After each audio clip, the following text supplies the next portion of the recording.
হরিকথা প্রেমিক সাধুজন, চাতক সম ছত্রীমণ্ডলী সুধীজন, শ্রদ্ধাশীলা ধর্মশীলা দেবীমূর্তি শ্রদ্ধামূর্তি মাতৃশক্তি মাতৃগণ, সকল ভক্তচরণে সশ্রদ্ধ দণ্ডবত প্রণতি।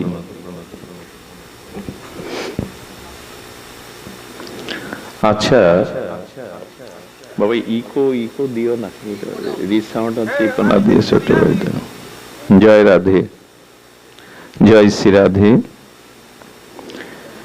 সংসারে সমস্ত বস্তু অস্থির, স্থির নয়, এবং শুধু অস্থির দোষে বস্তু ধর্মের দোষ নয়, প্রত্যেক বস্তুর মধ্যে একটি দোষ সন্নিহিত আছে। প্রত্যেকটি বস্তু অনিত্য, অস্থির, ধ্বংসশীল, এবং তত্তৎ বস্তুর মধ্যে একটি দোষও আছে, ভয়ও আছে। শব্দটা ক্লিয়ার? এইটাই বক্স না, এই পাশে নাই? জয় রাধে। তো দোষক্রান্ত, অস্থির, ধ্বংসশীল এই বস্তুতে জন্মাবধি যে সকল বস্তু ধর্মকে আমরা আঁকড়ে ধরে বাঁচতে চাই, সেই বস্তুতে আমরা অভয় হতে পারি না, নির্ভয় হতে পারি না। ভয় আমাদের আক্রান্ত করে। আমার মনে হয় জগতে নির্ভয়তা এর আশ্রয় আমাদের প্রাপ্তি হওয়া উচিত। ভয়, দুর্বলতা আমাদের ধ্বংস ডেকে আনে, পতন ডেকে আনে। তো গ্রন্থকার এখানে বৈরাগ্য শতকমে বলছেন, ভর্তৃহরি, যে জগৎ সংসারের সব বস্তুতে ভয় আছে, নির্ভয় কোনো বস্তু নয়। সেই ভয়ের পরিচয় আগে দিচ্ছেন, পরে নির্ভরতার পরিচয় আমরা আজকের আলোচনা থেকে আস্বাদন করব যে নির্ভয় স্থান কোথায়। গ্রন্থকার বলছেন, ভোগে রোগ ভয়ং। আমাদের পুনঃ পুনঃ এই যে পূর্বজন্মের পুনঃ পুনঃ এই জন্মগ্রহণের ফলে আমাদের ভিতরে একটা সংস্কার রয়ে গেছে। সংস্কারটা ভোগের। নদ নদীর জল দেখবেন সর্বদা তট অভিমুখী তরঙ্গায়িত হয়ে যায়। নদ নদীর জলগুলো, তার তরঙ্গগুলো তটের দিকে আসে, ভেতরের দিকে যায় কি? ঢেউ বা তরঙ্গগুলো তট অভিমুখী ধায়, মানে কূলের দিকে আসে তরঙ্গগুলো, ভেতরের দিকে যেতে চায় না।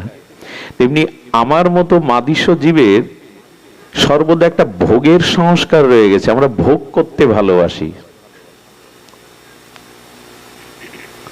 ভোগের বস্তু তো জগতে রয়েছে, রস, শব্দ, স্পর্শ, রূপ আছে না? তো আমাদের চিত্তটা, সংস্কারটা ভোগের অভিমুখী যায়। নদীর তরঙ্গগুলি যেন তট অভিমুখী যায়, আমাদের ইন্দ্রিয় রিপুগুলি ভোগের দিকে ধাবিত হয়। তো বলছেন, ভোগে রোগ ভয়ং।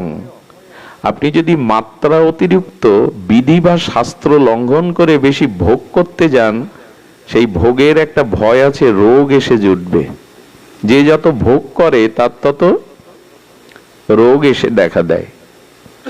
তার মানে ভোগ করতে মন চায়, শব্দ স্পর্শ রূপরসগন্ধ ভোগ করতে মন চায়, কিন্তু বেশি ভোগ করতে পারবেন না, রোগ এসে ধরবে। এই জন্য বলছেন, ভোগে রোগ ভয়ং। ভোগ করতে কে না চায়, কিন্তু ভোগ বেশি করতে পারবেন না, কারণ রোগ এসে ধরবে। কুলে চ্যুতি ভয়ং। কেউ যদি উচ্চ কুলে জন্ম নেয়, তার ভয় কি?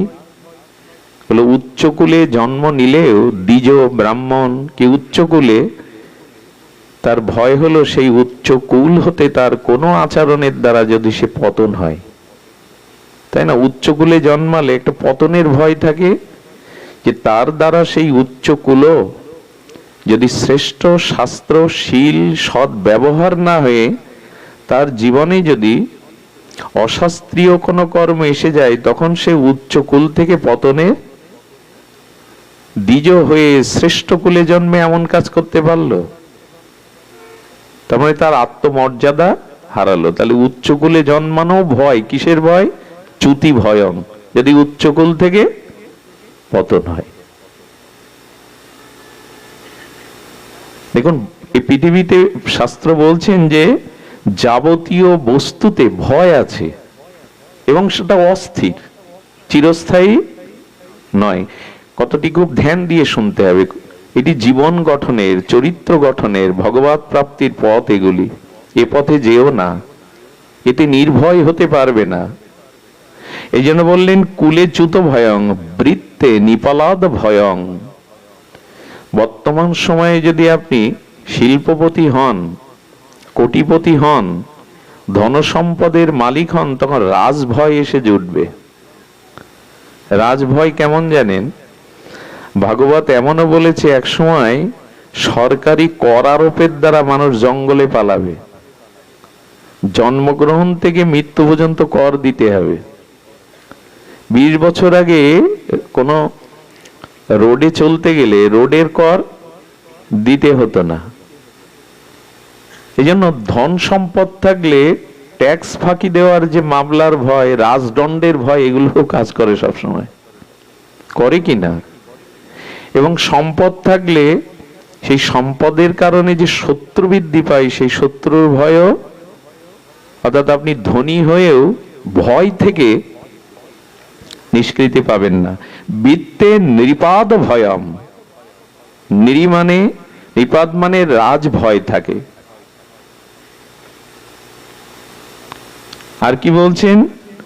মানে দৈন্য ভয়ং, কারো সম্মান আছে, মান আছে, মর্যাদা আছে, তার সব সময় ভয় কেউ বুঝি অমর্যাদাপূর্ণ অসম্মান করে বসলো।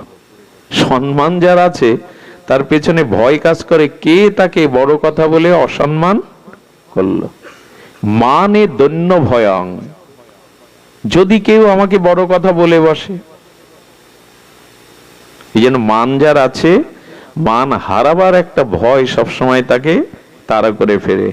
বলে রিপু ভয়ম, যার শক্তি বা বল আছে তার ভয়, তার থেকে বলবান এসে কেউ তাকে আক্রমণ এই বুঝি করলো। আরেকটা কথা এখানে সুন্দর বলেছেন, রূপে জরায়া ভয়ং, যার রূপ আছে না তার কি ভয় জানেন? এই বুঝি বার্ধক্য জরা এলো। সবসময় সে চিন্তা করে, এই বুঝি বার্ধক্য জরা এসে রূপ চলে গেল। রূপ থাকলেও ভয়। রূপে জরায়া ভয়ম। কিছু মনে করবেন না, একবার আমার একটা জিনিসে একটু স্পর্শ অনুভূতি হয়েছিল। আমি গাড়িতে যাচ্ছি, লোকাল বাসে, একজন বলছে দাদু একটু সরে দাঁড়ান। মনে মনে বলছি, দাদুই বললি, ভাই তো বলতে পারতিস, এত বুড়ো কি হয়েছে আমি? আমরা এরকম মনে করি, ঠাকুমা বললে ঠিক মেনে নিতে চাই না। এই জন্য আমরা রূপে এর একটা ভয় আছে, যার রূপ আছে তার ভয় হলো জরা বুঝি এসে আক্রমণ করলো। আর এই রূপকে ঢাকবার জন্য কত চেষ্টা, বিউটি পার্লার, প্লাস্টিক সার্জারি, কত কি। তো মানে আমি যে বার্ধক্য আসছে, জরা আসছে, রূপ চলে যাবে, ওই জরার ভয়, ব্যাধির ভয় আক্রান্ত করে। আমাকে প্রমাণ করুন যে ভয় নাই কোথায়। আর ভয়ের মধ্যে যে মানুষ, সে কখনো শান্তি পেতে, ভয় অস্থিরতা আনে, দুর্বলতা আনে, পতন আনে। তো সব বস্তুতেই জগতে অস্থির, অনিত্য এবং ভয় মাখানো। শাস্ত্রে বাদী ভয়ং, 2-4টি গ্রন্থ, 2-4টি শ্লোক মুখস্থ করে যে এখানে পণ্ডিত হয়ে বসবো, তারও একটা ভয় আছে। যদি আমার থেকে কোনো পণ্ডিত এসে তর্ক বিতর্কে আমাকে প্রস্ত করে, পণ্ডিত হলেও তার একটা ভয় কি, বলে শাস্ত্রে বাদী ভয়ং, আমি শাস্ত্র জানি, আমি পণ্ডিত, আমি ব্যাখ্যাতা বক্তা, কিন্তু আমার ভয় কি, বাদী ভয়ং, আমার বাদী কোন শাস্ত্রজ্ঞ পণ্ডিত এসে যদি আমার মতকে খণ্ডন করে। শাস্ত্রে বাদী ভয়ং। অন্য পণ্ডিত আসলো, 500 পাওয়ারের বাল্বের কাছে একটা 20 পাওয়ারের বাল্ব জ্বালান, কি হয়?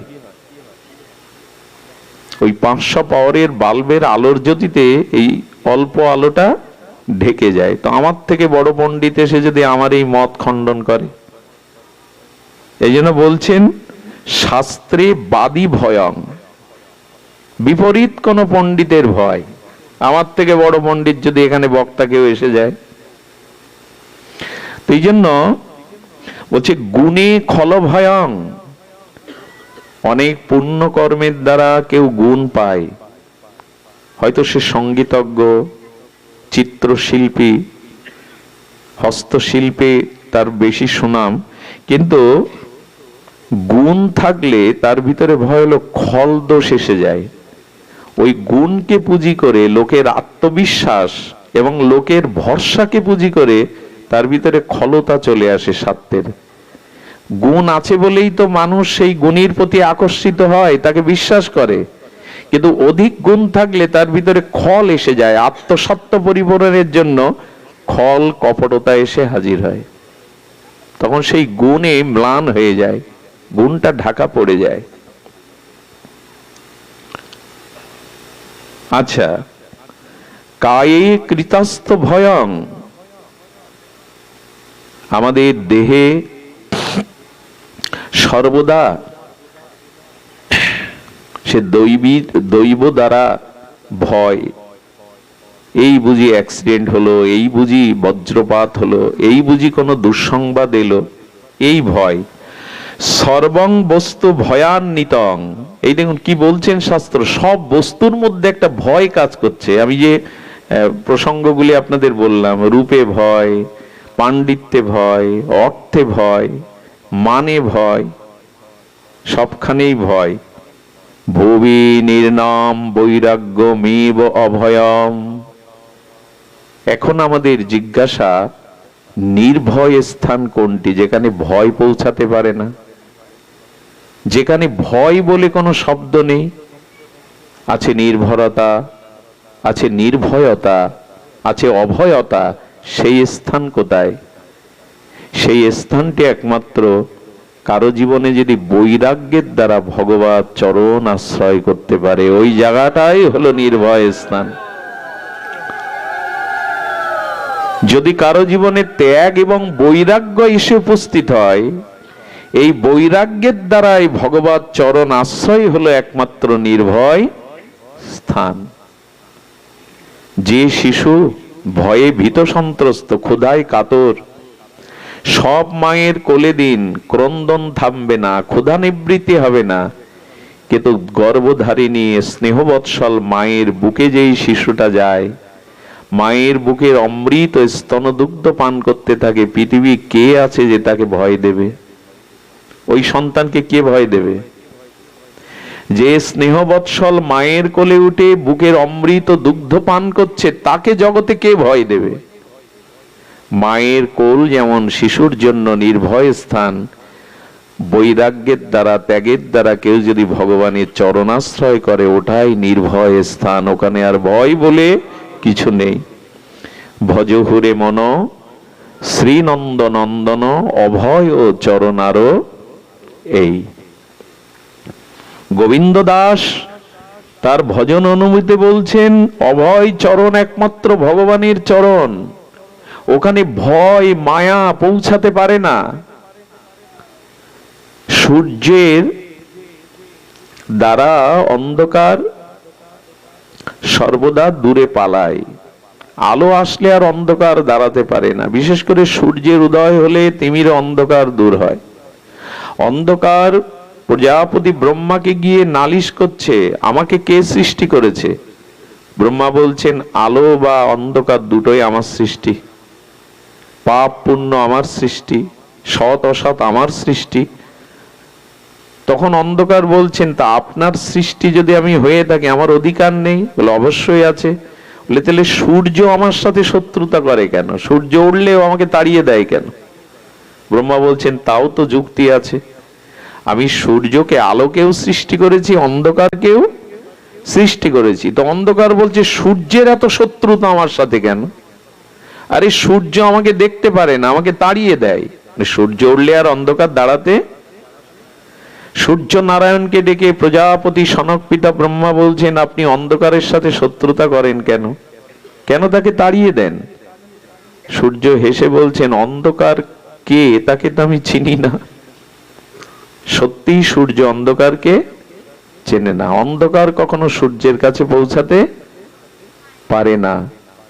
ঠিক তদুপরি শাস্ত্র বলছেন, ভগবানের চরণে যারা ত্যাগ বৈরাগ্যের দ্বারা আশ্রয় বা শরণাগতি হয়েছে, তারা ভয় বলে কোনো বস্তু তাদের কাছে আর আসতে পারে না। সেই আশ্রয় কি নিয়েছি? যদিও দীক্ষা শিক্ষা নিয়ে, তিলক মালা নিয়ে নাম আশ্রয় করেছি, কিন্তু বৈরাগ্য এসেছে তো। ত্যাগ এবং বৈরাগ্যের দ্বারা যদি কেউ শ্রী গোবিন্দের চরণ আশ্রয় করতে পারে, তখনই সেই মানুষ নির্ভয় হতে পারে। এই নির্ভয় হওয়ার মন্ত্র এইটা। পৃথিবীর সব বস্তু দেখবেন এরকম অস্থির, কোন বস্তু স্থির নয়, নিত্য নয়। এবং এক একটি বস্তু দ্বারা আমরা গ্রস্ত, আক্রান্ত।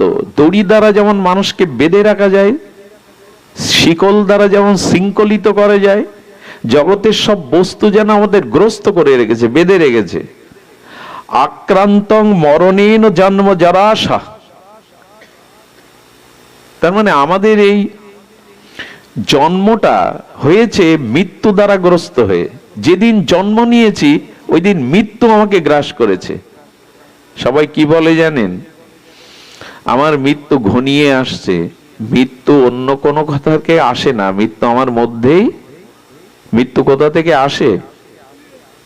মৃত্যু অন্যখান থেকে আমার কাছে আসে, মৃত্যু আমার মধ্যেই থাকে। যেদিন জন্মেছে সেদিন মৃত্যু আমাকে গ্রস্ত করে ফেলেছে। জন্মটা মৃত্যুর দ্বারা গ্রস্ত হয়ে গেছে। দেখুন, আমরা মুক্ত নই। কেউ বলতে পারবেন আমি মৃত্যুর দ্বারা আমি মৃত্যুর দ্বারা আক্রান্ত হব না, কি মৃত্যু আমাকে গ্রস্ত করবে না? কেউ বলতে পারবেন? কারণ আমরা জন্ম নিয়েছি, জন্মের সাথে সাথে মৃত্যু আমাদের আক্রান্ত করেছে।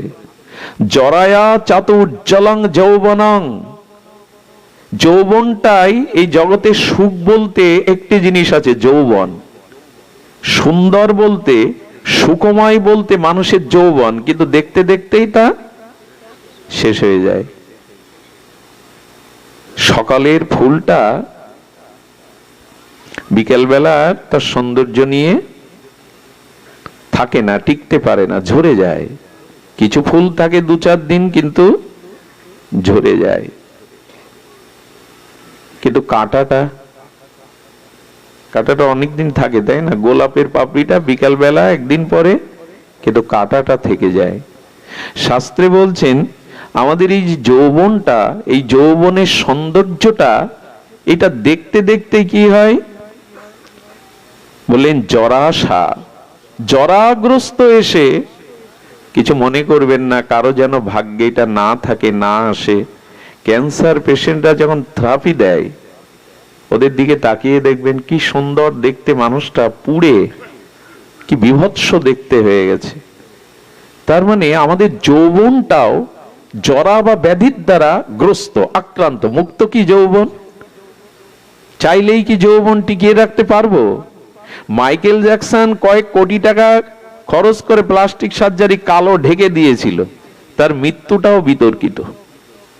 প্রিন্সেস ডাইনার মতো সুন্দরী মডেল, সারা বিশ্বকে তোলপাড় করা, গাড়ি অ্যাক্সিডেন্টে মরে পড়ে থাকলো। রাজবধূ, রাজ পরিবারের বধূ। যৌবনটাও সুখের হলেও, সৌন্দর্যের হলেও, তা জরাগ্রস্ত দ্বারা আক্রান্ত। সব বস্তুগুলোই মুক্ত নয় আমাদের। কথাগুলি সাধারণ নয়। এইগুলি এই পথে না এলে আমরা গৌর হরির ভজন করতে পারবো না, আমরা প্রেম ভক্তি পাবো না। এগুলোই বাধা। সন্তোষ ধনলিপ্সায়া, আমাদের জীবনে মানসিক শান্তি নষ্ট করে যায় ধনলিপ্সা, মানে টাকার লোভ। যা হয়েছে বাবা তাই নিয়ে সন্তুষ্ট থাকো, আরো চাই। মানসিক শান্তিটা নষ্ট করছে মানুষের অতিরিক্ত ধনলিপ্সা। কতটা চাই তা সে নিজেও জানে না। যতটুকু পেলে জীবনে সন্তোষ থাকে, শান্তি থাকে, ততটুকু ভার নাও, তার বেশি ভার মাজায় বইতে যেও না, বইতে পারবে না। অতিরিক্ত ধনলিপ্সা মানুষের শান্তিকে, সন্তোষকে নষ্ট করে দেয়। আমি দুপুরে বলছিলাম, সারা পৃথিবীতে আপনি সুখ পান, সম্মান পান, ঘরে সুখ নেই, ওই সুখ কোনো কাজে আসবে না। ঘরের সুখই বড়, বাইরের সুখ বড়। বাইরে আপনি চিরসুখী জন, সম্মানী জন, কিন্তু ঘরের সুখ নাই, আপনি সুখী নন। বাইরের সুখ বড় নয়, ঘরের সুখটাই। কোটি কোটি টাকা আয় করেন, সারা পৃথিবী আপনাকে চেনে জানে মানে, ঘরে এসে দেখলেন ড্রাগ আসক্ত হয়ে ছেলে ভুল বকছে, ঘরের জিনিসপত্রই ভাঙছে। স্ত্রী অলস হয়ে ঘুমিয়ে বলছেন, তোমাকে উঠে খেতে দেওয়ার মতো আমার মানসিকতা নেই, পারলে খেয়ে নিও। বাইরে সুখ পেয়ে কি করবেন যদি ঘরে সুখ না থাকে? অতিরিক্ত ধনলিপ্সা মানুষের মানসিক শান্তিকে নষ্ট করে দেয়। এই যে দেখুন, এখানে যারা এসছেন প্রত্যেকেই কর্মী, বিশেষ করে বাবাদের ব্যবসা আছে, অন্য কাজ আছে, কিন্তু বলুন তো, এখন আপনাদের মুখের দিকে তাকিয়ে মানসিক যে শান্তিটা দেখতে পাচ্ছি মুখে ফুটে উঠেছে, এটা টাকার মধ্যে, ব্যবসার মধ্যে, সংসারে থাকলে এই শান্তির মুখটা থাকতো আপনাদের? এত শান্ত স্নিগ্ধতা। এই জন্য ধন প্রয়োজন, অর্থ প্রয়োজন, প্রয়োজন নয় তা নাই, অর্থ শব্দের অর্থই প্রয়োজন। প্রয়োজনের একটা সীমা টানুন, সীমাটা আমাদের কাছে নাই, আরো কত চাই।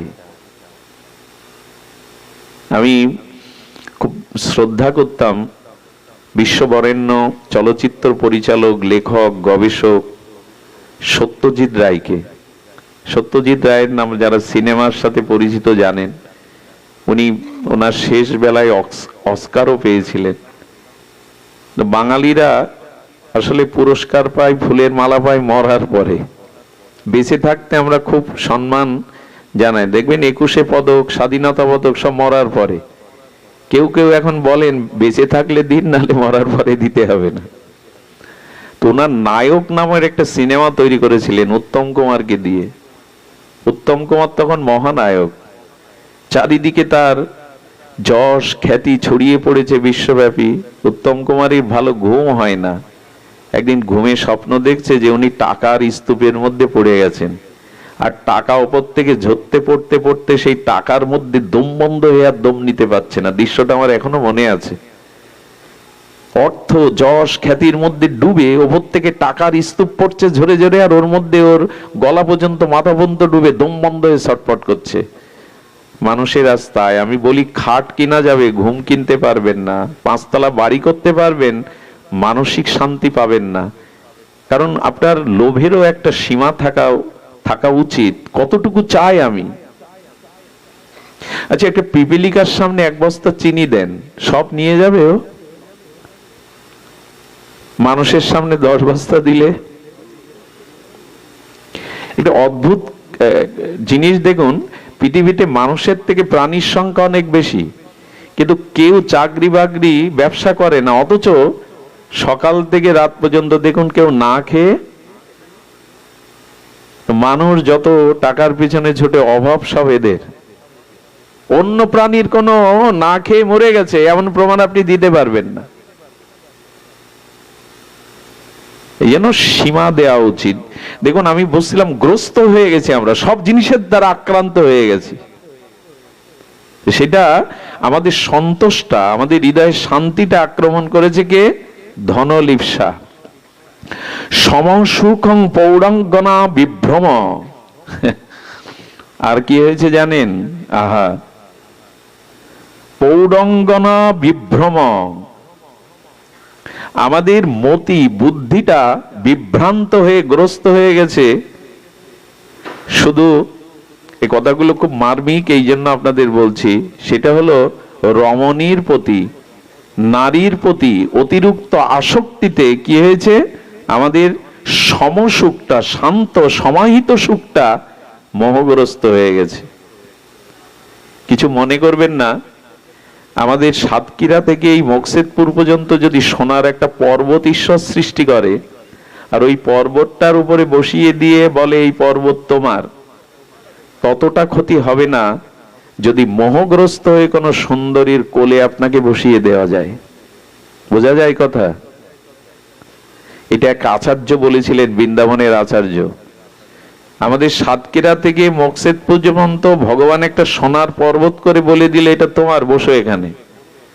আপনি যতটা বিনাশ হবে না যদি কামগ্রস্ত, মোহগ্রস্ত, বিভ্রান্ত বুদ্ধিতে আপনি কোনো সুন্দরী রমণীর কোল আশ্রয় করেন, তার থেকে কোটি গুণ পতন আপনার অপেক্ষা করছে। এই জন্য অযথা রূপের পেছনে, মরীচিকার পেছনে ছুটলে তার কিভাবে বললেন, সমসুখং পৌরাঙ্গনা বিভ্রম। আমাদের দৃষ্টি, আমাদের মতি যদি এই বিভ্রমে না পড়ে, একটা কথা বলি, একটি শান্ত এবং সুশ্রী, সুচরিতা, সচ্চরিত্রা নারী একটা পৃথিবীকে স্বর্গে রূপ দিতে পারে, কিন্তু তদ বিপরীতে কোনো মোহগ্রস্ত নারী একটা পৃথিবীকেই ধ্বংস করতে পারে। গড়া বা ভাঙা এটা ওদের হাতে। ওরা যেমন গড়তে পারে, সৃষ্টি করতে পারে, ধ্বংসটাও করতে পারে। এক রাবণের মতো এমন বলশালী, এমন শাস্ত্রজ্ঞ, সীতার মোহে সব শেষ হয়ে গেল। মন্দাদরী ঘরে ছিল না? মন্দাদরী মহাসতী, রূপবতী, কিন্তু মোহ এসে গেল। এক সীতার মোহে রাবণ বিনাশ হয়ে গেল। দয়া করে এই মোহ কবলে বিভ্রমে পড়লে আপনার জীবন তছনছ হতে বাধ্য। যাকে স্ত্রী রূপে আমরা পেয়েছি, সহধর্মিণী রূপে পেয়েছি, এতেই সন্তুষ্ট থাকুন। আপনার কর্মফলে যেটা পাওয়ার আপনি সেটা পেয়েছেন, বাইরে বিভ্রান্তিতে পড়তে যাবেন না, জীবনটা জালে জড়িয়ে যাবেন।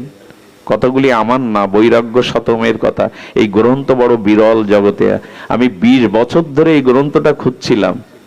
এক সজাতীয় ভক্ত কলকাতা থেকে এই গ্রন্থটা আমার হাতে তুলে দেয়। আমি অবাক হয়ে বলছি, আমি 20 বছর খুঁজছি। বলেন আপনার পাঠে আমি এই গ্রন্থটার নাম শুনে লাইব্রেরিতে অর্ডার দিয়ে এটা আনিয়েছি। সেই বৈরাগ্য শতমের ভর্তৃহরির উপদেশ।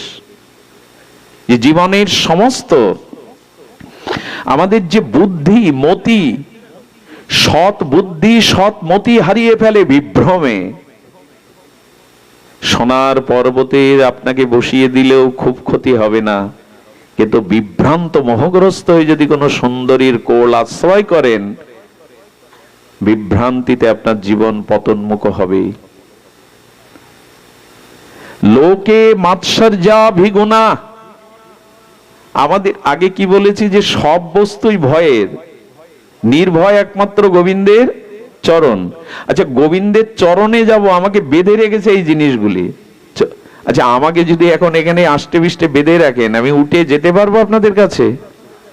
এই বস্তুগুলো আমাকে বেঁধে রেখেছে, যা ভগবানের কাছে যেতে দিচ্ছে না। আমরা সবাই গ্রস্ত হয়ে আছি। এর মুক্তির পথটা আমরা আগে বলবো। আগে তো অন্ধকারের পরিচয় নিতে হবে, তারপরে আলোর পরিচয়। অন্ধকার না থাকলে আলোর মহিমা প্রকাশ নাই। এই জন্য বলছে লোকে মাৎসরাভিগুণা। আমাদের জীবনে এই সব থেকে সমস্যা করে দিয়েছে মাৎসর্য।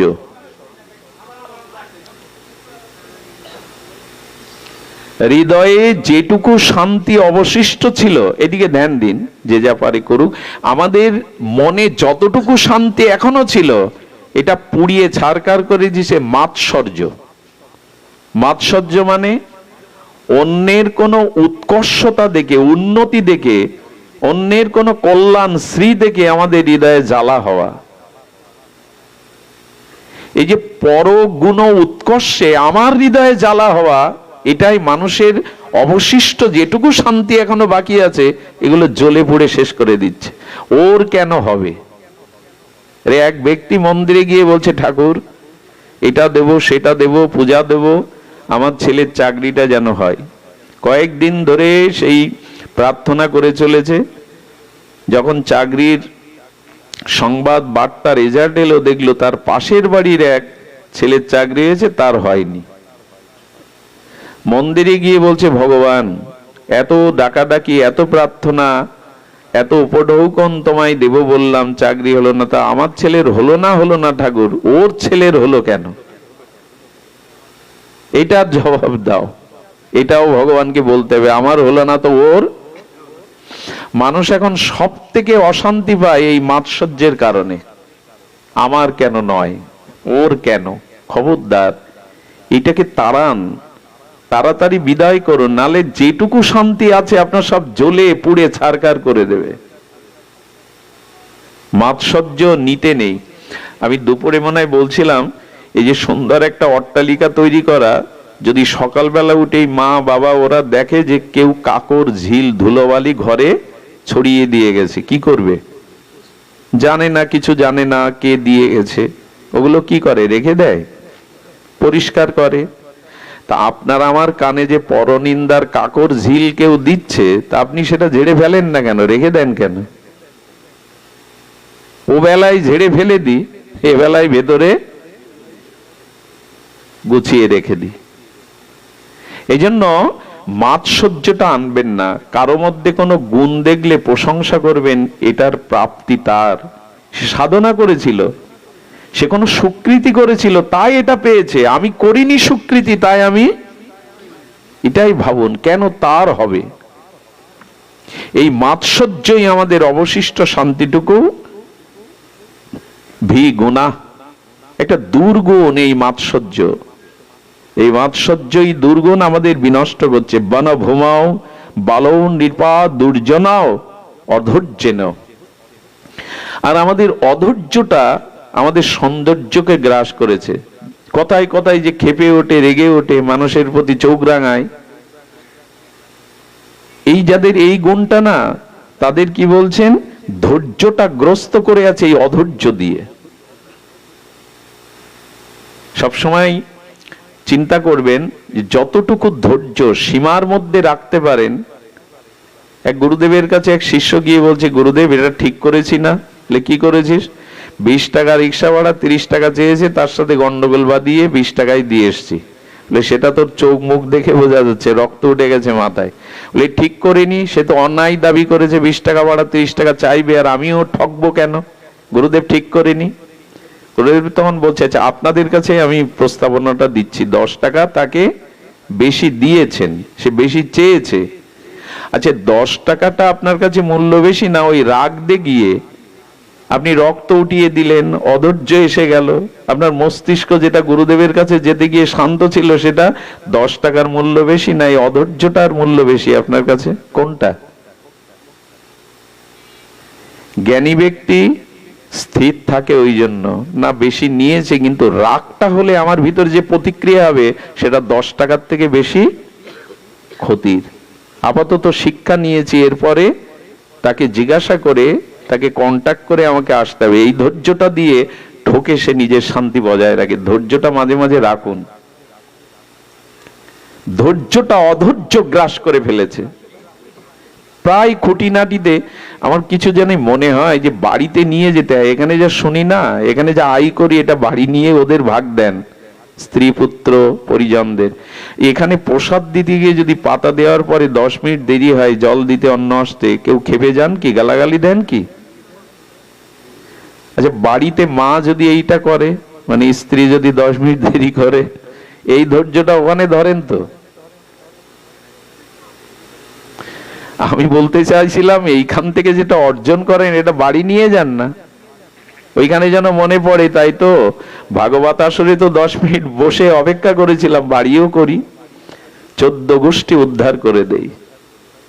শান্তি আপনি এইখানে বসে হরি কথা ভালো লাগে, সিদ্ধান্তগুলো ভালো লাগে, কিন্তু আপনার প্রকৃত পরিচয় হবে এই অর্জনগুলি বাড়িতে গিয়ে যদি আচরণে ফুটিয়ে তুলতে পারেন।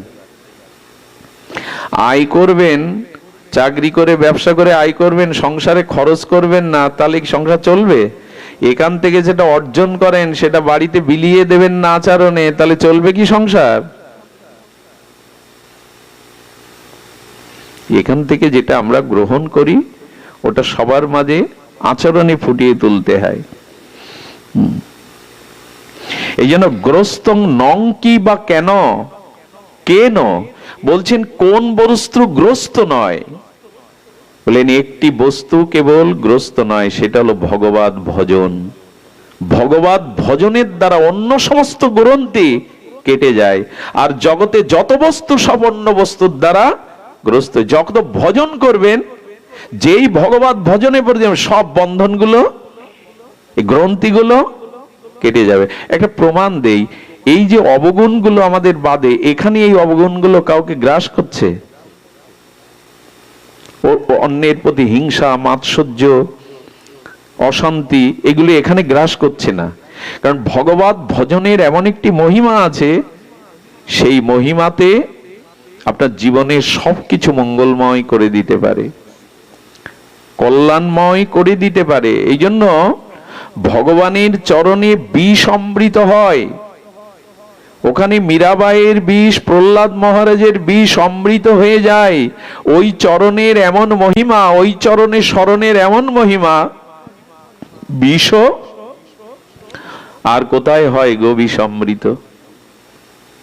এই জন্য এই গ্রস্ত থেকে, এই ভয় থেকে নির্ভয় স্থান, আর এর থেকে মুক্তির একমাত্র উপায় আমরা যেন ভজন দ্বারা ভগবানের নির্ভয় চরণকে আশ্রয় করি। সব ঘুরে ফিরে ওই এক জায়গায় আসতে হবে, অন্য কোনো পথ খোলা নেই। মাম একাং শরণাং ব্রজ, একমাত্র আমার চরণে শরণ নাও। সব পথ ঘুরে গিয়ে ওই এক জায়গায়, সব নদ নদীগুলো যেমন সমুদ্রে মিশেছে, সব কথার সারাংশ হলো এই, ভগবত চরণ আশ্রয় করো, ভগবত ভজনকে জীবনে গ্রহণ করো। এটাই সমস্ত গ্রন্থি মোচনের, নির্ভয় হওয়ার এটাই একমাত্র পথ।